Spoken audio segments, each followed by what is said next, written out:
Hi, everybody. Welcome to our call. We are right in the middle of our first week for the Healthy for the Holidays group adventure, and we are so excited that you guys have tuned in.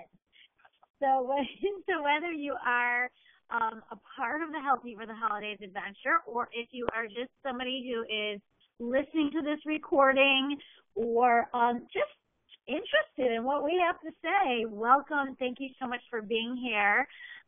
We know there are lots of things you could be doing on this Wednesday night, like watching the Country Music Awards or whatever else you enjoy. So thank you for taking the time for your help. I think the call that we're doing tonight is, I know I always say, like, oh, this is my favorite call, but I guess it's because I'm really passionate about what we're talking about every week. But I really do think this is one of my favorite calls, just because we're going to be introducing the concept of mindfulness as they relate to eating. And I know for myself and for so many people, we struggle with being healthy. We have struggled with our weight. And it wasn't until I really started to understand my relationship with food and really begin to reinvent my relationship with food through a lot of these concepts. That's really what made a huge difference for me and what has allowed me to continue to be healthy for many years now and, go off track, but then come back on. So I hope that you will find the information that we have to share with you tonight interesting, and hope that you take something away from it. So anyways, what we're going to basically be talking about are the ideas and concepts of mindfulness and mindful eating. How do we break habitual eating habits through mindfulness? And how do we begin to really understand our relationship with food? And reinvent that relationship. So, how do we distinguish between things like head hunger or true stomach hunger? And what are the things that basically trigger hunger in our body physically or even emotionally, mentally? So we begin by talking a little bit about, and some of you who maybe are on our program already, if you are, you may have gotten our Mindful Cleanse Manual. And the reason why we call that our Mindful Cleanse Manual is because the program really is about bringing greater awareness to your experience with food. And mindfulness is definitely not a new concept. This is many, many thousands of years old, and it has its original roots in Buddhism, but it has so many modern-day applications that we see in food, in psychology, in sports, in pain management, stress management. So it's kind of a buzzword that you may come across. And but basically the idea is that mindfulness is an awareness that you bring to any situation in your life. It's really about being in the present moment, even when the moment is tough. And so many of us tend to live with anxiety of the future or live in the past. Live, with guilt about, what did I eat yesterday or things like that. But what we're really trying to do is live in the present moment. Many of us, we live on autopilot. If you've ever had the experience of, you're driving in your car, you get somewhere and you don't really even remember how you got there because you don't remember the drive. Or if you're talking to somebody and they ask you a question, they ask you your opinion on something and you realize, oh my God, I haven't even been listening. I have no idea what they're even talking about. And that's because you're not living in the present moment. You've tuned out. You're somewhere else. And it's the same reason why, you may sit in front of a TV with a bag of Doritos and all of a sudden there's no more Doritos. And you're like, where'd they go? I didn't even taste them. I literally inhaled them, and I didn't even taste one Dorito. So, mindfulness practice is a way of basically taking it. Yeah, that is why your pantry is as full as it is. I mean, this one lives like a pauper. Anyway. We have water, we have eggs. That's about it. It's easy to stay compliant when I'm over a bathtub. Isagenix. Because he has no food. Just Isagenix. No, but most of us eat that's because he eats out. It's because he eats out. most of us, no, we're just joking. We I can eat them. we eat real food here on Isagenix. Oh, So don't be afraid. And we actually love food a lot, and that's why a lot of these concepts that we're going to be talking about tonight are so important. Because it really is about enjoying life and about enjoying the present moment and enjoying whatever it is that you are eating or experiencing. So anyways, mindfulness is basically, it's a practice, a way of taking yourself off of autopilot, which is how so many of us exist, and getting yourself back into the driver's seat so that you can begin to start taking control. Becoming more aware of your habits around eating and if they're associated with true hunger or with something else. So for those of us who are on the Isagenix program, we begin to practice mindfully during the pre-cleanse days when we start eliminating the toxins out of our food and the foods that trigger cravings. And so before you would jump into a deep cleanse, it's real important that you start eliminating these things. And during this time, we're really beginning to develop an awareness of the food that we've been putting in our mouth. And, you know, I noticed during this period in the first few days, a lot of people will always say, like, I can't believe I've been eating such and such. Like, I can't believe that I was eating like this and I didn't even realize because I wasn't even conscious of it. And so what we're doing in the program is we're starting to become more aware or more conscious of, you know, what are we putting in our mouth? Is the food real and whole, or is it processed? You know, is there a long list of ingredients that I can't pronounce? Are there artificial sweeteners and colors and things like this in our food that just really doesn't belong in there? You know, and then also becoming aware of how the food is grown that we're eating. So is it grown in a way that uses chemicals and toxic substances, or, you know, is it organic? And, you know, certainly we want to begin by starting to incorporate more organic food. You know, you can't necessarily do all organic, and that's okay, but you're going to start to learn, you know, what are the foods that are more important that you do make sure that you're choosing organic, such as your chicken. You know, if you're eating chicken, was it chicken that was shot up with steroids or kept in tight quarters, or on the label does it say free range or local, you know, or organic? So those things are going to be important because, you know, the way that the chickens were treated and what they ate or what the beef ate, if it was fed a corn diet, which is very inflammatory, you know, causes disease in the cat. And so the shakes, you'll notice, come from grass-fed happy cows. That's very, very important because cows are supposed to graze on grass. They're not supposed to have corn and grain, which is basically like feeding us Twinkies all day long. You know, if we were to eat Twinkies all day long, we'd be inflamed and, you know, and diseased, quite frankly. So the shakes that we're eating are from New Zealand. That's why we do that, because the standard of organic there is higher than over here the USDA. So I'm just starting to become conscious of those things.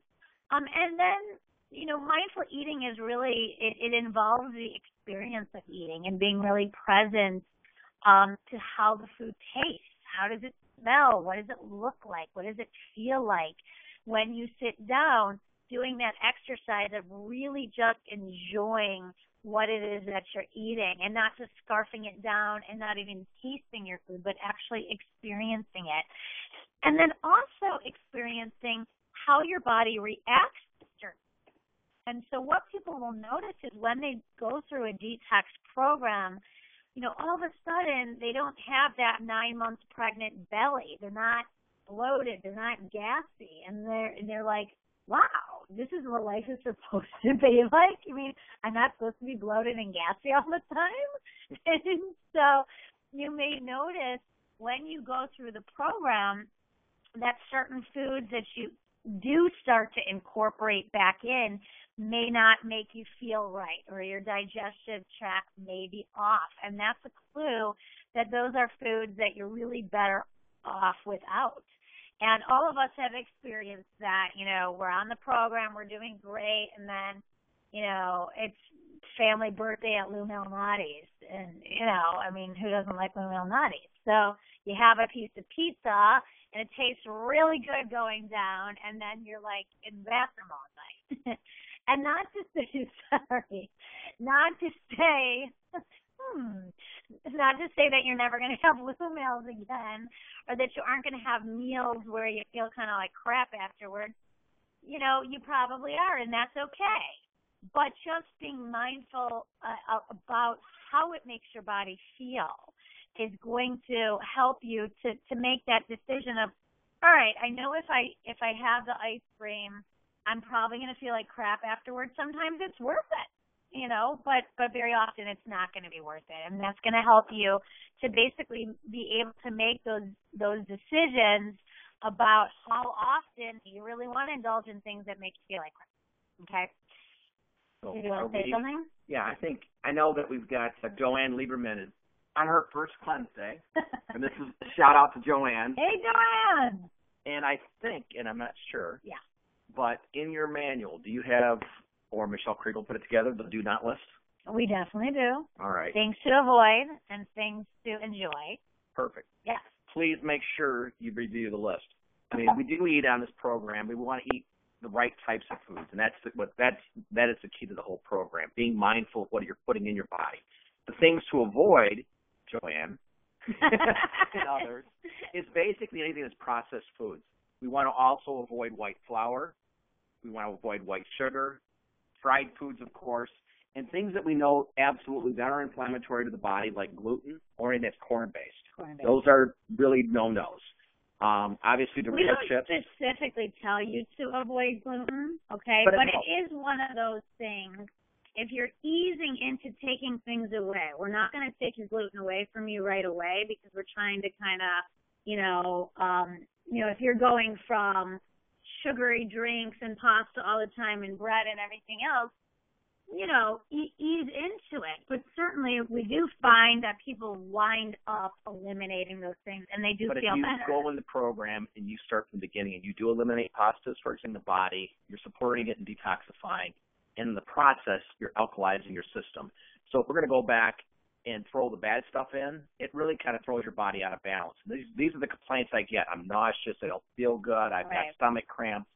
It's probably not the program that you're doing, but trying to go back to your old possibly ways of eating. Right. Or in another way to get started, and I know that Kirsty Cody in her videos on isoprodict.com showing what a shake day or cleanse day looks like is one of the recommendations is that if you can, try to just go into your pantry and eliminate the bad stuff, things so you're not tempted. Yeah, absolutely. And it will make your whole program easier. So what causes us to feel hungry?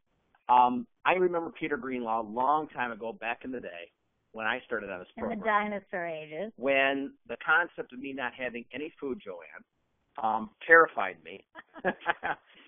And I didn't. No, I'm teasing. But I didn't understand the fact that you're drinking your nutrition. So for guys out there, we're drinking our baby bottle 4 times a day. On cleanse days. On your cleanse day. Yeah. But this is also on our shake days, is to be aware of the fact that what we think is hunger often is just being thirsty. What I learned about myself is that I went from drinking water, I guess, as an athlete to becoming a professional coffee drinker. In the process, totally screwing up my system, but becoming literally dehydrated. Right. And I can't cite the right person from Peter in his books, but most Americans are chronically dehydrated because we don't drink enough water. And I remember as a young little lad in the 60s, boy of 8 years old, if I think I remember correctly, the old Surgeon General used to say drink 8 glasses of water, 8 ounces, 8 glasses of water daily. Right. That's 64 ounces of water back in the 60s. I can almost guarantee you on this call tonight, if you're honest with yourself until you did this program, very few people drink 64 ounces of water. The better measurement is to use half your body weight. It's based on body mass. A half pint over here can't drink as much water as I can. No. For me, I'm about 205, 210, give a few pounds here or there. I like to drink about 100 ounces to 110 ounces of water on my shake days. On my cleanse days, I'll do like 120 ounces. And if I need more, as Peter said, Just drink more water. Well, I wanted to mention this real quick because, Joanne, I know you're on your first cleanse day, and I know you drink a lot of water, so you're not going to have this issue. But for many of us, those coffee drinkers out there, you're chronically dehydrated. It's impossible for you to drink 100 ounces of water without feeling totally bloated, eyeballs floating, and you basically feel miserable. The way to avoid the way to avoid this, and I think it's in your helpful hints in your manual, I hope, is we want to use the sea salts. We want to use the Celtic or the Himalayan sea salts, and I'm not a whole teaspoon, but just a pinch between your cheek and gum for you tobacco chewers out there. Hopefully you're not anymore. No, but just a pinch underneath your tongue, let it dissolve, and then take your 16 ounces of water and start drinking it. What will happen is that salt will actually pull the water into the cell. So rather than being like a cartoon character and just drinking the water and having it run right through you, it'll actually help your body get hydrated. It'll also, you'll avoid being bloated, which is really, really key. Back to my teleprompter there. Yes. Teleprompter. Sorry, took that away from me. You're messing me up. Didn't know what to say. Okay. All the physical triggers. When we're doing our program, the key to our program really is about being mindful of what we put in the body, but also the fact that we want to feed ourselves continually throughout the day. Most often I hear the comment, oh my God, I can't do this because I never ate that much food before in my life. Some of you women, rather than gals, some of you women are habitual dieters, and you're used to eating basically nothing and starving yourself. This is the exact opposite of that. We're feeding the body nutrition every 2.5, 3 hours maximum. You're putting something in your system. This stabilizes our blood sugar, which is very, very important. When our blood sugars are stabilized, our body is in a homeostatic or we're in balance. When we do not eat every 2 to 3 hours, our sugar balances go off. And what this triggers is literally, it's called, it's a stress reaction in our body. And as a result, our body produces cortisol. Our sugars drop. We get shaky. You're starving. You want to grab the first part. Right. You want to just chew your arm off. You get lightheaded. You snap at your husband. You kick the dog. Me now. You yell at the kid. When these things happen, it's because we haven't fed our body the nutrition. And these Isagenix wafers that you have, our Scooby snacks, are absolutely critical, Joanne. But they're all critical for all of us. I remember when I opened this thing up and Peter told me about the wonderful Isagenix snacks, and I open up my little container of it, and I look in this thing and I see something about the size of a quarter. I'm like, are you kidding me? It's almost like torture to put it in your mouth, thinking that it's going to help you. Like you're going to start getting hungry because you're actually eating something. It does. It balances your system because of the balance of proteins, carbs, and healthy fats in the right increments, the right amounts. Well, and it's made up of it's like the shake. It is it's a shake, but in a condensed form. So it's actually low calorie, high nutrition, but it also has chromium in there, which is really good for blood sugar, but also really good for hunger. Absolutely. So, and you can have more than just the snack tablets, but I like to keep those personally in my purse in a pinch because they're very useful, very helpful. But they're very, very important though on your fasting days. Oh yeah, on cleanse days for sure. I would rather you feel if you need something extra, do an extra Scooby snack. Yeah. Because that at least is being mindful of what we put in our body. We're not going to fall off the program by cheating too much. Right. But the other thing is that some of us are, like me, I'm a little bit kind of hypoglycemic. Some of us are borderline diabetics. We're often going to have sugar lows a lot easier. And this is where you have to be really on top of it. And that's why I want you to be kind of setting your clock to make sure that every 2.5 hours or so you're putting something in your system. One thing I wanted to mention tonight, and I think our friend Michelle Kriegel has an idea, but a lot of us sometimes feel that we get bad breath when we're cleansing. This can even be on a shake day, but as our body's detoxing, it forces out the bad stuff. And one of the side effects, unfortunately, in the very beginning could be bad breath. You know, I would say drink water, chew on some ice cubes, have some celery. Celery is actually a negative food. But the do not list is we do not want to have breath mints, and we do not want to have chewing. We don't want to have breath mints that have artificial sweeteners in them. Exactly. So, yeah, there is one you can get at Whole Foods that has xylitol in it, which is okay. Spry. Okay. But other than that. But here's what happens: is our body is called a cephalic response. And I learned this from Mr. Peter Greenlaw. The cephalic response basically is where your taste buds sense sugar, sweetness. So an artificial sweetener, and it doesn't matter which one, is thousands of times stronger than actual sugar as far as how our brain looks at it. We put the sweetness in our mouth. We think we're going to be eating sugar, and as a result, we're not eating sugar. We actually get an insulin spike, and it throws off our entire endocrine system. This is why diet drinks are so bad for diabetics. It will also increase hunger. Right. Caffeine will, MSG, refined sugars. That's why these are things that we all need to cut out.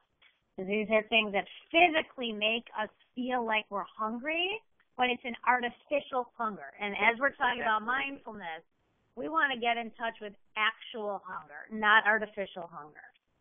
Many times, I think we already mentioned this, is that when you are hungry, it's because you're basically dehydrated. Right. A lot of times we're confusing for that. Right. But basically getting back to the sea salt, great idea. Avoid the things. Don't do the chewing gum. Don't do the things that have artificial sweeteners or the Crystal Light, because that's going to make yourself miserable. It's going to only make it the process even harder on your system. Are you in a habit of using, when are you eating your foods? This is something that I want, again, and I want to give some credit. Robin Greenlaw actually came up with the idea. The Greenlaw. Robin Goldstein. What are you talking about? No, Robin Goldstein, one of my first yoga teachers, and one of the first individuals here in the Chicago area who got an Isagenix. She called Isagenix mindfulness in the bottle, and she named her whole program around this. And the reason is that you'll find as you're on the program, you do become aware of what you're eating. And it's interesting that when you're hungry. When we're hungry. Is it your head? Is it your stomach? Are we eating when we're stressed out? Are we eating when you're angry? Or, you mentioned That's watching TV. It's a big one. Mindful, don't put a bag of chips in front of you if you're watching a football game or if you're watching anything. Not a great idea. A lot of times when we're tired, we also find ourselves That's a big one. Eating. I can't tell you how often I get phone calls at 9 or 10 o'clock at night saying, I can't stand it, I'm hungry, they want to raid the pantry. Right. So my suggestion, again, not for the guys, Michael Lieberman. I don't know, he may be into it, I don't know. No, I think that I would suggest taking an Epsom salt bath for the ladies. Because light some candles, go to bed. Or go to bed. Just go to bed. Like this happens to me a lot. And if you think about it biologically, it makes sense. If I'm tired, okay, food is going to give me energy, right? Because that's what food is. The calories, it's energy. So if I'm tired, naturally I'm going to want food. So when it's late at night, and this happens to me a lot, and I'm hungry, I have to stop and I have to think to myself, and this is what I want you all to do, okay, as a part of this mindfulness practice. When you're feeling hungry, I want you to ask yourself a few questions.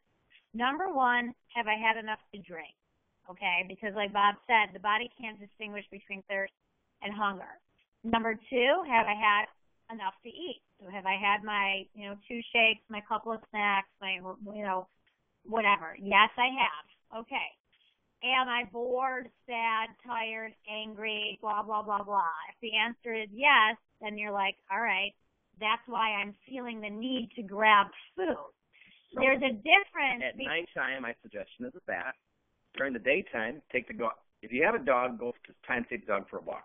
Sometimes get busy doing something. Doing an activity that keeps your mind off of it. How often have you heard people cleaning their closet? Yeah. Or guys saying, I clean the garage, or they go out and rake the yard, they mow the lawn, they clean the gutters. People get busy getting busy. But the cool thing about it is that in doing so, it's going to take your mind off. Well, and a lot of times just the actual awareness of, you know what, I'm hungry because this is my habit and not because my stomach is actually growling. I want you to look for hunger signals in your stomach. Is my stomach actually growling? You have to lift it up. Do I have kind of that gnawing feeling? And you know what that feels like. And ultimately, we're going to give you an outline as to, basically what we want you to be doing in terms of your food. But we want the compass to be your physical body. And if you're having that gnawing feeling of hunger, then guess what? It's time to eat. If your body is physically giving you those signals that it's hungry and you've already had your water and you've already had your protein and everything and you're still hungry, eat more. Especially on shake days, because a lot of us have different schedules, but some of us are into working out. And if you are working out, you're going to need to take in more food. Absolutely. And don't think about the calories, but think of the quality of the food you're putting in your body. Right. And if you're truly honoring what your body is telling you that it needs. So you're going to have a snack. Here's the key. Don't eat a carb by itself. You never, ever want to do that. Always have something that's in balance. That's why I like the Isagenix Scooby Snacks, because it's a balance of carbs and protein. But always match a protein with a carb. So I'm going to have peanut butter with my celery, or I'm going to dip my broccoli maybe with a little cheese, or I'm going to have a hard-boiled egg. The key is protein is king, and you eat protein first, have a little bit of carb with it if necessary. Almonds are a nice balance of carbs and proteins, and healthy fats. Mm-hmm. I want everybody, though, just to be aware of the fact is not to overeat, but to make sure that we're having something every 2 to 2.5 hours to keep our sugar levels in balance. Mm-hmm. And then we're coming up on the holidays here, and this is another thing. Don't make this painful on yourself. If you're on a shake day, have something in moderation. Give yourself a little bit of a treat. That's not going to throw your cleanse off. On a fasting day, like Joanne, stick to the protocol. Yeah, you don't want to mess it up. I don't know how many times. We're putting good money in this program.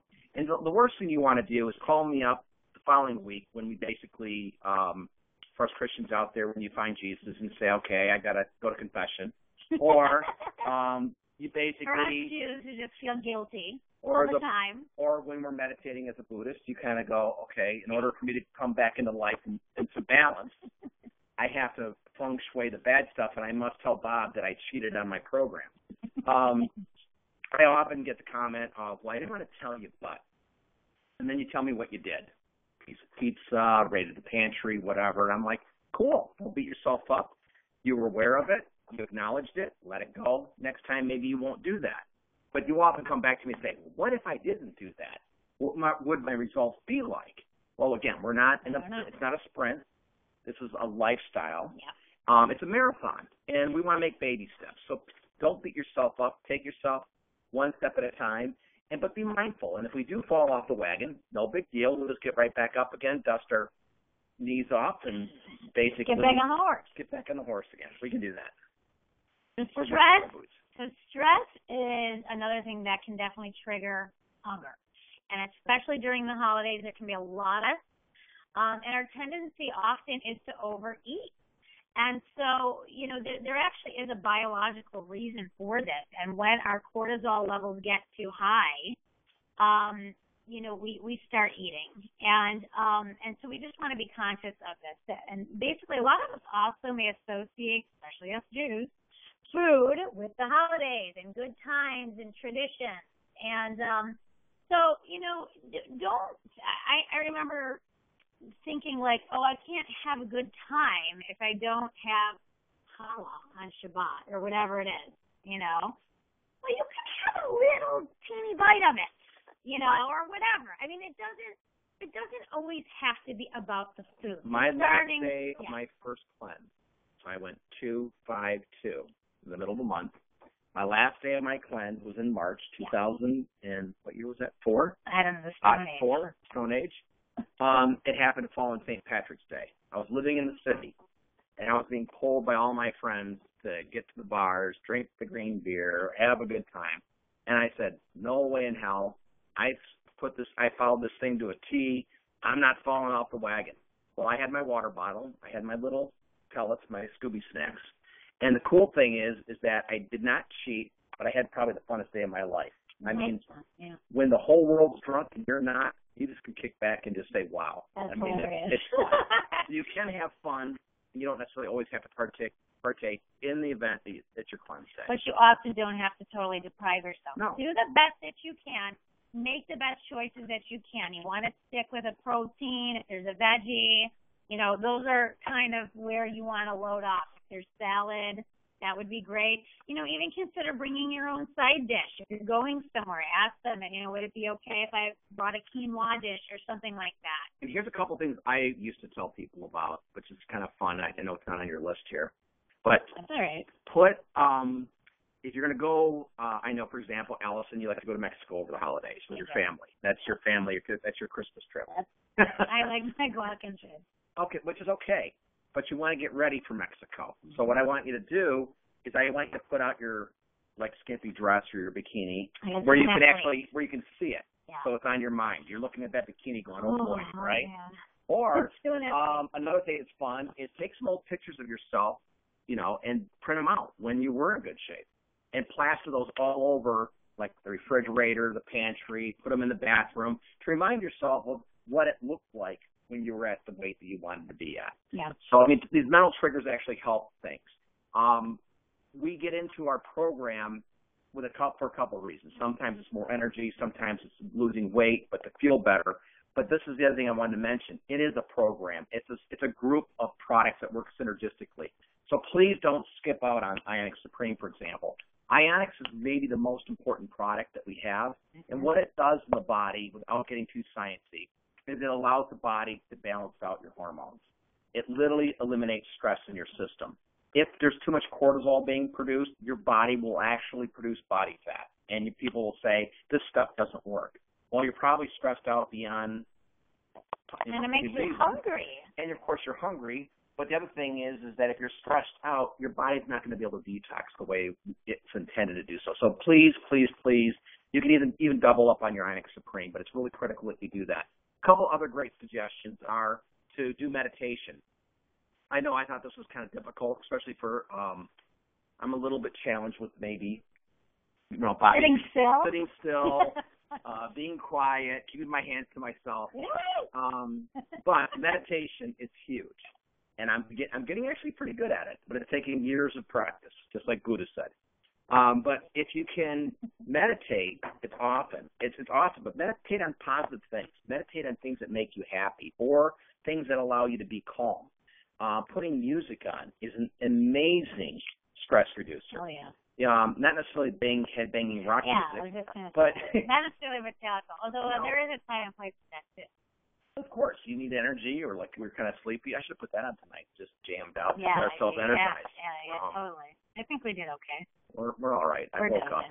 But music is awesome, and I think that it's also one of the best ways to reduce stress in your life. Listen to either classical music, something that's quiet, jazz. It could be Diva Pramal. Yeah. It could be yoga music, whatever allows you to kind of just chill out. Walking is key. I don't care if you are someone who works out a lot or someone who does absolutely nothing. This is the reason why we walk. When our bodies detox, our bodies release toxins into our bloodstream, and it goes into our lymph system, our lymphatic system. Our lymphatic system does not have a pump like our our heart and our veins and arteries and so forth. It's critical that we move. So you'll hear things from like Dr. John Gray talks about the bounce and shake. You know, you can do this at home, but if you get up here on your toes, as you can see me, you bounce up and down like Tigger, and then I want you to shake your hands. But bounce, bounce, bounce, and shake your hands. And I want you to do this for like a minute straight. So if you're like me, that's no problem. You can probably go 5 minutes. I want you to do this. And what you're going to find happening is that after about a minute or two, you're going to stop and you're going to say, oh, my God, my fingers are tingling. That tingling sensation is your lymph system. Yeah. And so we can do the bounce and shake if you're spastic like me. We can get on like they used to call them bouncers on like a trampoline. But walking, simple walking, that movement of walking is enough to get your lymphatic system, getting that pump to work through those toxins. Right. Taking a sauna helps. But if you take a sauna, please more water. You can do an Epsom salt bath. That helps pull the toxins out of your through your skin. But again, if you do that, you got to drink more water.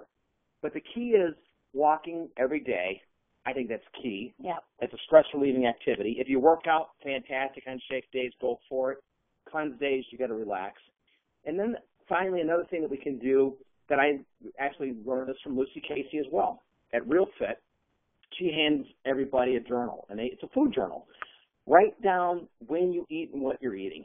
And also kind of make a notation of maybe how you felt when you were eating that. Yeah. So basically you become aware. The brain is kind of interesting, but you can trick the brain by writing it down and saying, ha, now I know I'm hungry because I was bored and I ate such and such. Right.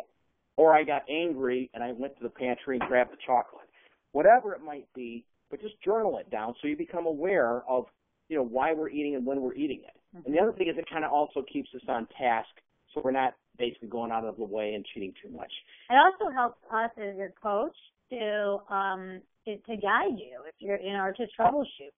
So if you're having any issues or anything, we'll want to see your journal so that we can make any, adjustments to your program. But it's really a good way for you to become mindful and aware of. Where's your water bottle? My water bottle?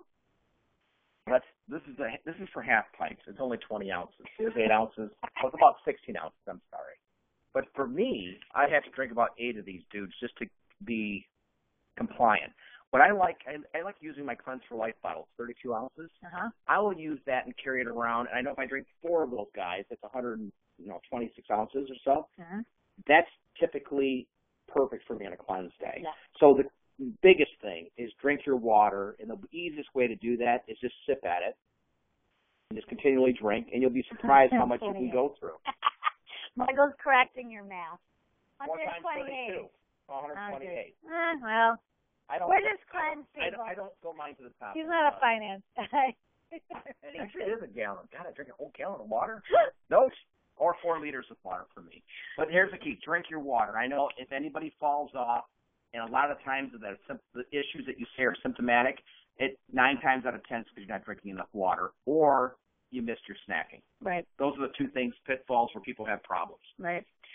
So, just in conclusion, I hope that you found something, that you could take out of this webinar. We just really felt it was an important one because this is not a quick fix. It is not meant to be, something that you just do for a week, detox yourself, and then move on with your life. We're really trying to set you up for long-term success, and we realize that this is a journey, and throughout that journey, it is going to take a reprogramming of your relationship with food, and that's going to take time. And through do not expect to be perfect first. Don't expect to be perfect, and don't beat yourself up. Because again, mindfulness is about being aware of the present situation, whether it's good, bad, or ugly, and not placing judgments on it. Just sort of noticing whatever it is, and then course correcting if you need to course correct. Food journaling. Yeah. If you do that for 30 days, I promise it's going to change the way you look at food. Right. Or if you're grabbing that piece of pizza, first thing that you should think of is this piece of pizza serving me? This is going to get me closer to my goal. Right. Short-term satisfaction, maybe. Yeah. For me, it goes right to the belly. Not so good. We're going to open it up for any calls. You can press *6 if you have any calls. Any questions? Sorry. Hello. Or you can type it in the message thing down there in the bottom. That's cool, too. Are you calling in? I'm going to call in questions? a question. Okay. Elmo has a question. Stop. Don't do it, Elmo. I'm saying, I don't know. Just the next question. I'm looking. No, don't. Kriegel sent us a call. All right, a question. All right, anyway, looks like we don't have any questions, but that's what our Cleanse Lounge is there for. And your coach, make sure to reach out, and we'll have another call next week. Okay, thanks again so much for joining us, and we went in just under 45 minutes. Pretty good, Bob. Damn good. Fantastic. Good job. Yeah. All right. So we'll see you soon, guys. Take care.